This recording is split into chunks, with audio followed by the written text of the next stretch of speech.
Hey, what's going on, guys? Welcome to the Journey to Union podcast, where we explore different ideas to help you be more present. I like that. I like that. I mean, that's what it is. Oh, here, I got it. Hey, what's going on, guys? Welcome to the Journey to Union podcast, where we explore different ideas to help you be more present. As a result, probably be more productive. And through this whole process, find your purpose. Today's guest is Robin Martin. She is a very, very established yoga leader, friend of mine, and Instagram superstar. So we're going to just dive right in. All right, Robin. So thank you so much for joining me today. Thanks for having me. Yeah, no, absolutely. So I guess for the viewer audience too, I think this is a good way to start. And it's a question I like to think about a lot because it's a very complex subject. What is your definition of yoga, or how do you define yoga? Yeah, I think it's too complex, really, for a simple definition. You can live yoga, you can practice yoga. It's really, I think, about being, mindful, living mindfully or behaving mindfully and moving mindfully, and so yoga, when I think of the physical practice of yoga is a mind, body, breath connection. Mm-hmm. I think of it as a way to clear my mind and live better and behave better, mm-hmm. and maintain mental and physical health. I make better choices when I practice yoga. So I think that's the big thing that like registered for me this past year. A lot of people, when you hear yoga, like myself included, you think going in a room and doing these movements or stretching or whatever it might be, but it really is a way of life. Is that kind of accurate? I think so, absolutely. And it's funny that you should say that, because I was resistant to even trying, yoga, the physical practice of yoga, for many years, because I had assumptions. I thought it was just go in a room, stretch, maybe chant, or things that at the time made me feel the idea made me feel uncomfortable. And that is definitely, it's very much an all-encompassing thing, I feel. Yeah, no, for sure. So tell us a little bit about your personal journey, kind of, how you started and how you progressed through the years. Well, my resistance finally ended when I had a friend probably nag me for 2 years straight to come and take a yoga class, and the way he described it honestly just didn't sound very appealing to me. And it was a hot yoga class, mm-hmm. 90-minute class. It was he just kept saying, come get sweaty, and I was like, I don't really know. I mean, it just sounded horrible. And finally I realized the only way he would stop was if I just did it, if I just took the class. And I was at the time very much into different gym workouts. I was athletic and did things to maintain good health, but yoga wasn't one of them. And I had a very stressful job, stressful job that I took with me as soon as I left the work day, and it stayed with me. I worked out, stayed with me. I was always thinking about the things about my job that stressed me out. You were one of those people that couldn't shut off at the office. You had to, it followed you. I mean, that's my life. So I understand. It never shut off. Yeah. And so I thought, these gym workouts and all these things that I was doing, I really felt that if I pushed in the gym, that I was, sort of doing myself a service after the hard day at work, that I was kind of like letting it go in that way. But I realized I wasn't letting it go at all. And so I finally took this class, and I went in there thinking, this is not just, it's going to be easy, was my attitude. It's mm-hmm. like, I'm going to go and do this thing. And it was the hardest thing physically I probably have ever done, mostly because it was so hot. Yeah. Like the element of the heat and the movements and staying in this room. I left with mixed feelings. Like, I don't know that I ever want to do that again, but at the same time, I'm like, but it pushed me like nothing else had. So I was curious. I'm going to assume it was a Bikram class. It was a Bikram class. Then, yeah. It was Bikram yoga. And so I was curious, so I went back, and I kept going back, and once a week became twice a week, became 3 times a week. I was still going to the gym. I was still, mixing it up. But probably about 6 months in, it occurred to me that I wasn't bringing my work home with me for the first time mm-hmm. ever. My job wasn't coming home with me, and that my job was easier because it was 90 minutes of not thinking about all of these exterior things going on. Right. thinking about purely just survival, right? I was focusing on not having a panic attack. Yeah, exactly. I'm not even, we laugh, but it's true. I mean, there were times where I'm just like, I just got to get through this. I've left the room. Like Yeah. one of my first or second ones, I laying there and I was like, okay, no, I just can't. Do it. I can't do it. Yeah, it was different back, like it was a long time ago, and they were really hardcore. Like, don't Did you have those carpet? It was That's kind of carpet. gross. It's so gross. Sweating on carpet, the smell, you're like, just crack a window. I need a breath. I'm like fighting panic, and I did. But I really couldn't think about my work day. I really couldn't think about the challenges of my work day and the challenges of family life, or all the things that come with just life, right? Modern life's challenges. Yeah. And it was at that point. It was when I had that light bulb moment of, wow, this is different. Mm-hmm. This is different for me. This is different than any physical workout that I've ever done. It's not. It is a mind body connection, and so then I started. I started practicing more. So hold on, before we jump too far in your journey, since we're on the topic, I actually have a question for you, because it's super relevant right now. So you take anyone, I should preface this by saying I have a special level of disdain for Bikram and really any individual that conducts himself in such a manner.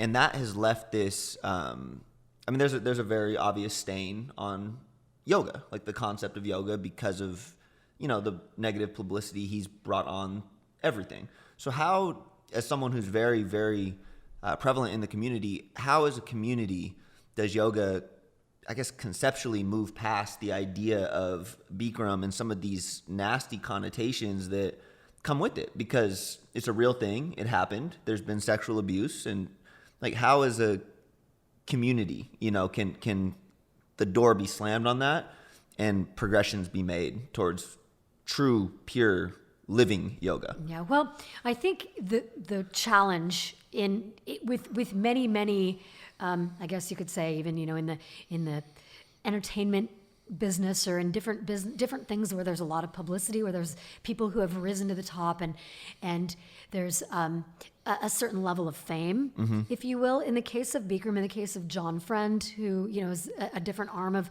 yoga, or they're different.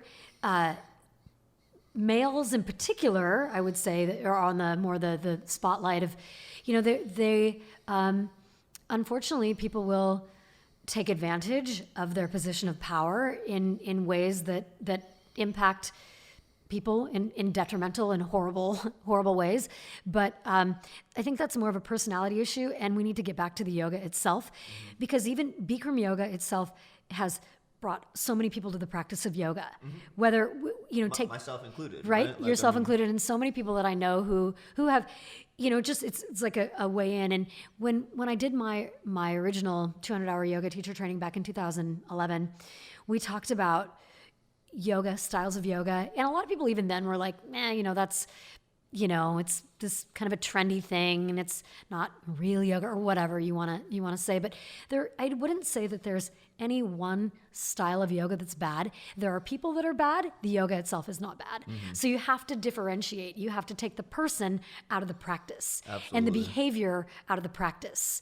And there's it's too bad. It's too bad that there are people that have stained yoga. But I think we, as yoga teachers and yoga practitioners, you have to. I think you nailed it with taking the person out of the practice and really trying to purify. In time will distance it, and as he continues to become more and more irrelevant, like any individual like that should, then life goes on. Exactly, it's an intelligent sequence. It really is. Yeah, I mean, it's not even his, right? I mean, we don't need to get. It's right. It's hatha yoga. Yeah. It's just yoga poses put together, and right. You can't copyright yoga. You just can't. And the Supreme Court held that up. So right. If the Supreme Court, exactly. So sorry, I totally okay. jumped in, and that was kind of a loaded question. So I appreciate the answer. It was very good. But kind of continuing on your journey. Oh, yeah. I mean, my journey itself. Basically, I just discovered that the impact that it had on me, mostly just mentally, in addition to physically, And, I was moving, my body was moving better in my other workouts just by moving through, a series of stretching and things. But the mental piece was so big for me. And then I had babies and having, going through pregnancy, practicing yoga the whole time. Physically, I bounced back quickly. I felt great. I was able to, I think, handle being a new parent in a better way than if I didn't do it and I did, I made arrangements. I had a brand new baby. I'm like, took care of the milk. Here it is. Mommy's got to go do yoga. Yeah. And I would go and I would practice and I'd come back and be a better mom, be a better person, just function better. And so after that, I quit my job. I quit the corporate job.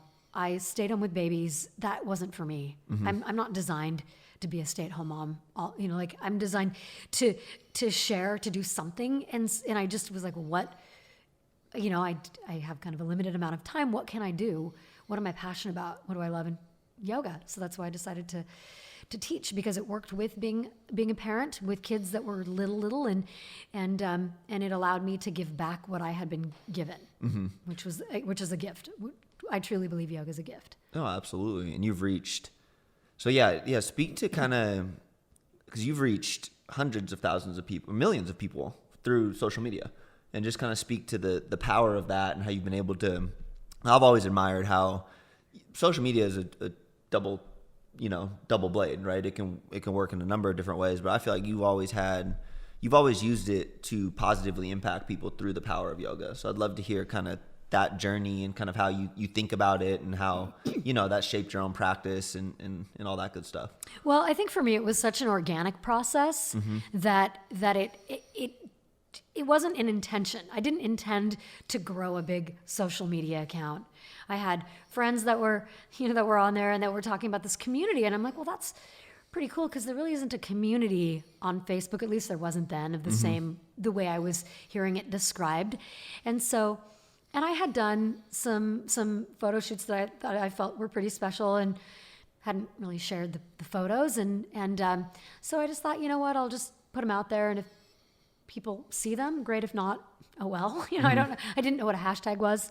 I had no idea. I thought Instagram was a photo editing app. Okay. Yeah. Didn't have a clue.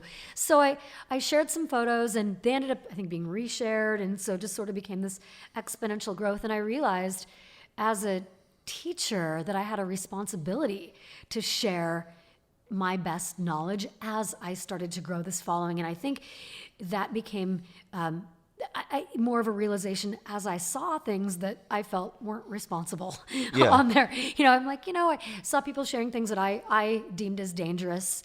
And so as my account grew, I started, hosting these challenges. And maybe I was doing that before my account was very large, but so that I could share the best information that I had. And while I think, the best information comes from one-on-one in person, when somebody can actually see you and support your practice. Like my students that take my class, I can see them, I can see their bodies. But the fact of the matter is that people are going to read captions on social media and try things. They're going to see pictures and they're going to try things. Absolutely.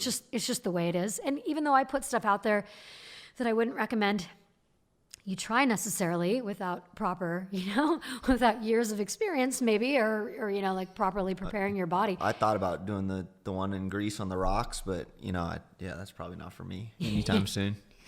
Well, very impressive. Thank you. Give it a little time, give it a little practice. But so I think for me, it's it definitely I have felt. Again, it's a responsibility and a liability. Like, what can I do to put my best self out there, to put the best information that I have out there as a teacher to support people's practices who are going to do these things anyway. They're going to look at a picture and try it anyway. Yeah. So that's kind of my attitude with social media. Just on a little kind of side note too, I love how I'm big on just like process in general. Like I don't think there's ever an end goal to anything. I think you adopt this too. Yes. But the way you set up a lot of your posts, you have footage from, I think you just did one 5 years ago, right? Yeah. And 5 years ago and today, and it's just it's cool to see that journey, and I think it inspires a lot of people. So thank you for that. Yeah, yeah, absolutely. You're welcome. And I think what I find that when I do share that, because I'm, there are new people following me all the time that don't necessarily know my story or my journey. There are assumptions that I maybe was a dancer, that I maybe have a gymnastics background, that I've been doing this for a long time. I thought like you many years. were born. The first time I saw you practice was at the arm balance clinic, and I thought for sure like you were raised in a yoga household and had been practicing since birth. Yeah, no. no. When did you start practicing? I started practicing in my 30s. In your 30s? Yeah. Wow. Yeah. That's so. I mean, like, yeah, that gives me hope that one day I'll be able to do some of those. And I was those not. things. I'm not like I. Well, I think that there's definitely, things that play, come into play. Genetics certainly, because of the structure of our anatomy, of our backs, and of our spinal structure and proportions and things like that certainly come into play. But it's commitment and dedication and doing things the right way and moving in a way that's safe and taking your time and not rushing a process and really not having an end goal. And I do, write this a lot in my progress pictures, or where I show something, like that I did a few years ago versus today. It's never a race with the finish line. Never. It's a process that if you have, there's really no point in having a specific goalpost, because one, you may not ever get there, and all you're going to do is feel defeated if you're like, oh, I really just want this golden thing at the end of the rainbow. But you also may find that you go beyond that, because what's the point? Yeah. There's always, everything is incremental and everything is little teeny tiny. This is stay committed. And this is a little bit of a pet peeve of mine personally, is when I hear somebody say that they mastered something. Yeah. I mastered that pose. I've never mastered anything, because there's always refinements. There's always adjustments. Do you follow Ido Portal at all? I do. I mean, I'm not sure that I follow him specifically on social media, but I do know absolutely. He just has a quote on that I love. It's like he gets, people call him a movement master, and his movement is far too complex for anyone to master. Just like yoga. Yes, I mean, it's exactly. far too complex. He and I, same page. Absolutely. Yep. See, there's something to be said for all beautiful. of that, right? Oh, Yeah, truly. yeah, And just like yours. But I'm finding that to be a common theme. It's to reach what someone might call mastery. That's not. But, it's loving the process. So you might not have an answer to this, but how do you like stay motivated on that front? Like, how do you stay committed? Like, what's the, where do you find motivation to improve incrementally every day, right? Because it is incremental. It's baby step. Right. Very Where much do you incremental. find that motivation? To me, it's like, it's constantly, it's always there, never goes away. It's always there, because there are always refinements. There are always ways. And when I play and I practice and I do things and I'll have, you're having fun. I'm having fun, and I'm constantly having breakthroughs. And sometimes, it's regression. Things go backwards, and that's okay too. Like if I'm really working, if I'm focusing on something that I think is something that I really want to be able to do, and I focus on that one thing, it'll get better. But then I'm like, it's not really focusing too much on that one thing, and this is a complete practice, and I will then shift gears and not think about something for a while, or go and play. And I had a breakthrough with my daughter the other day. We were playing outside on the grass, and I was watching her do basically some gymnastics. She's not a gymnast either. So again, I think we have some genetic predispositions to some things, but she was doing some front walkovers. I've never done a front walkover in my life. Yeah. I'm like, I'm watching her, and she's like, Mom, look. She's like, look. And then she went and did it, and she didn't pop right back up. She kind of landed, used her hand. She goes, well, the last one I did was really good. And I said, well, do it again. And I said, and don't think about it. Just feel it. Don't analyze it. Just feel it in your body. And she just goes, smoothly pops up. And then I was watching her, and I'm like, okay, I'm going to try that. I'm like, maybe I'll go over there and do that. And while mine wasn't quite quite the same, it's not something I do or have done. And I went over and I was playing around, and I had a realization of some other things while I was doing it. Some things that I want to work on more, a little bit of some shoulder stuff or whatever it was. And it's just make it fun. It's intuitive. Make it fun, yeah, right? Absolutely. Don't make it don't put the pressure on yourself to have to do something, a certain thing. that also keeps you young.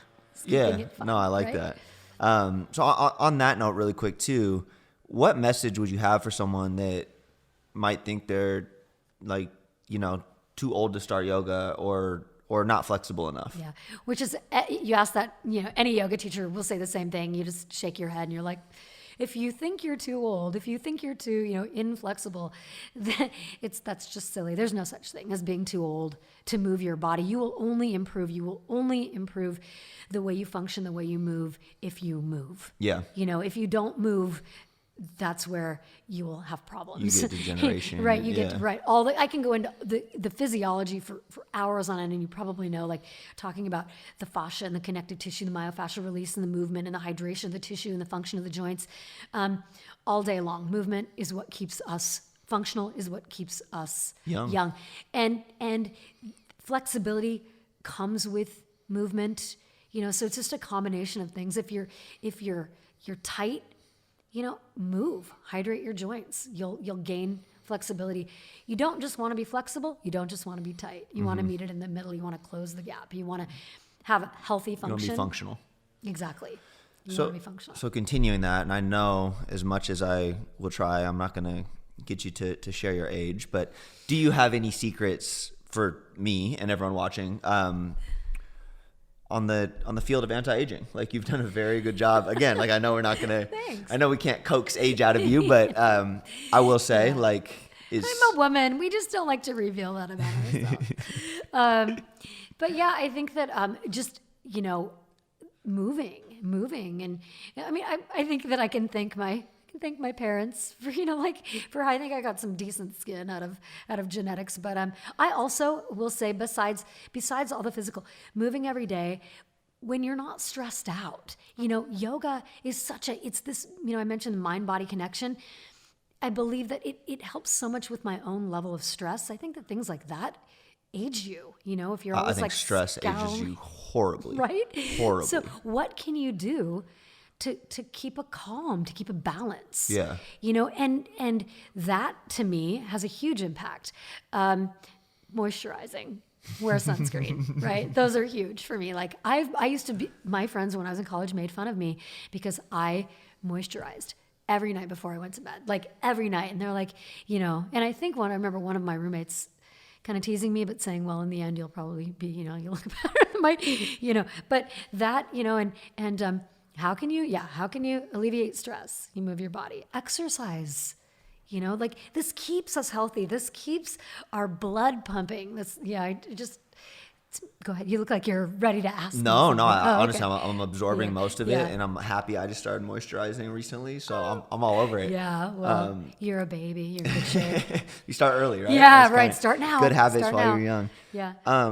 So on that note too, one thing that I've found can be stressful is a lot of screen time and the phone. So kind of how do you balance, because I imagine your Instagram inbox is always going crazy, and there's a lot of, like, I see your engagement. Yeah. So there's things, you do a good job of responding to everyone, but how do you kind of find that balance? Does it ever stress you out? And then kind of, how do you exist? Yeah, I think earlier on, it was more challenging. For a while there, Instagram felt like a full-time job. And I mean, it was like, but that was part of, I think, me just trying to establish myself and figure out what I wanted to do there.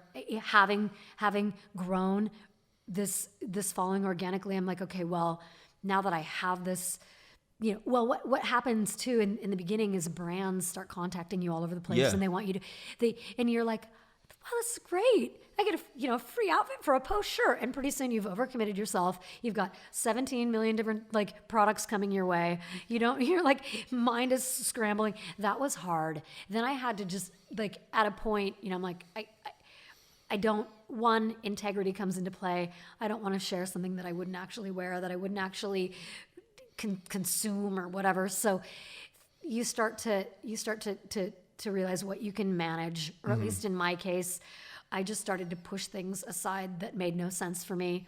I paid far more attention to the things that I wanted to share, that I would, brands that I wanted to be aligned with and associated with. And And then those things became far more manageable. I've just really like sort of taken a step back. I do what I can do, and I just don't let it take over my life. And on that note too, I will say you've done a really good job of just keeping it authentic, because you're aligned with Alo Yoga, and I bought Alo Yoga because of you, and it is the best yoga brand. I wish they did more men's stuff. So that's awesome. Yeah, they for sure. You know, I've had an opportunity to test out many different brands over the years, and while there are certainly some lovely brands, and some, you know, you have some of the smaller companies putting out some nice things. Alo is it. They do a phenomenal job. Yeah, phenomenal. It fits me. It just fits me. Like I have to, like, if I'm going to work with a brand, I'm going to work with a brand that they do so many things that I think are wonderful. They have this, you know, programs, Alo Gives, and where they're putting, you know, yoga in schools. So start. How great would it be if we had all started yoga when we were little in schools? Things that I can really stand behind, but they are it's much more than a clothing brand. It's much more than a clothing brand, but also just when you get right down to the clothing, that, you know, I need to wear clothing, and it's the designs are great, and it fits me really well, and it's beautifully made, and it lasts forever. And you're right, it'd be nice if they did more guy stuff. I'm with you. And they stocked the sizes, because like I try to get stuff for my guy friends, and I'm like, there's no sizes, you know, there's like nothing, but they'll, yeah, right. But it is great. And in general, if you look at my feed, you don't see a whole lot of promotion. No, in general. No, you definitely don't. And there are opportunities every day. I'm sure. But it's not for me. It's not about the bottom line. It's about integrity. Absolutely. Well, that's awesome. Robin, thank you so much for joining today. Do you have anything else I just kind of abruptly, I know we're kind of creeping up on the time there. You know, I could just talk forever. If you get me going, I'll never stop. But I mean, I would just say that one, you know, in terms of just social media in general, the one thing that's incredibly positive, not just being able to share yoga on a larger scale, you know, to the best of my ability, but it's community and it's connection. And the connections that I've made through it it's priceless, you know, and so it's a wonderful thing to be able to share this gift on a much bigger scale. Absolutely. Well, I think you're a critical leader in the whole thing, and it's a very positive movement. So thank you for everything that you do. For anyone watching or, you know, curious for more, where can people find you? What's the best way? Probably the best, easiest way is through @Robin Martin Yoga on Instagram, just spelled like it sounds, Robin with an I, Martin with an I, yoga. And you can find me at Robin Martin Yoga pretty much everywhere. That's my email. That's my website.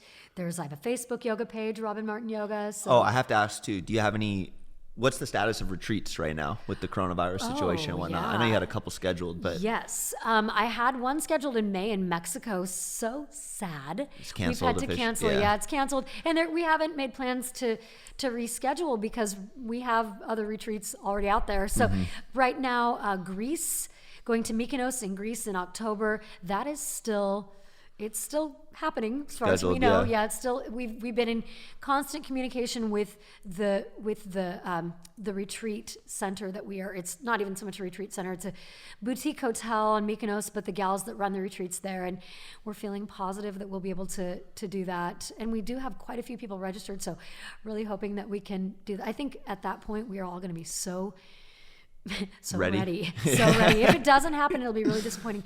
Have Morocco scheduled for next March, and that, you know, I think we've also been in communication with those folks, and it's so far out that we feel very confident that we'll be going to Morocco in March. Yeah, absolutely. But I really, really, really hope Greece is on for October, because I think I'm going to go anyway. Yeah. I'm ready to go somewhere now. I don't blame you. So, Well, for anyone listening, Robin puts on phenomenal retreats, so it's definitely worth checking out. Feel free to connect with her. Her Instagram is out of this world. Robin, thank you so much again for taking the time. And thank you so much. It's been such a pleasure. Thanks for having me. Of course. Till next time, namaste. Namaste.